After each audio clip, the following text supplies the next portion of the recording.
CMR ఆషాఢం శ్రావణం super sale up to 66% of 1+1 offers, combo offers ఇంకా మరెన్నో.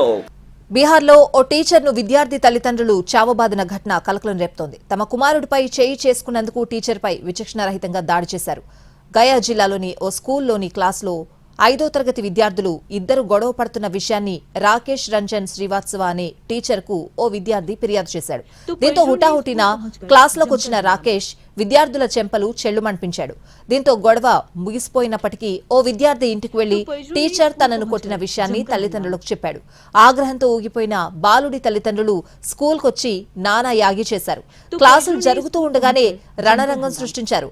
తమ కుమారుడిపై చేయి చేసుకున్న రాకేష్ కనిపించగానే మరింతగా రెచ్చిపోయారు.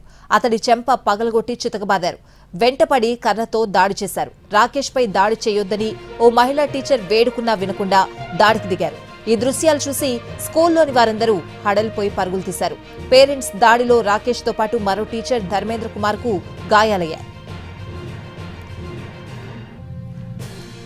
విషయం తెలిసిన వెంటనే ఘటనా స్థలానికి చేరుకున్న పోలీసులు పరిస్థితిని అదుపులోకి తెచ్చారు. గాయాల పాలైన రాకేష్, ధర్మేంద్రలను ఆసుపత్రికి తరలించారు.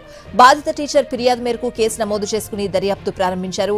ఈ ఘటనపై school head master Pankaj Kumar తీవ్ర ఆగ్రహం వ్యక్తం చేశారు. దీన్ని విద్యా వ్యవస్థపై దాడిగా అభివర్ణించారు.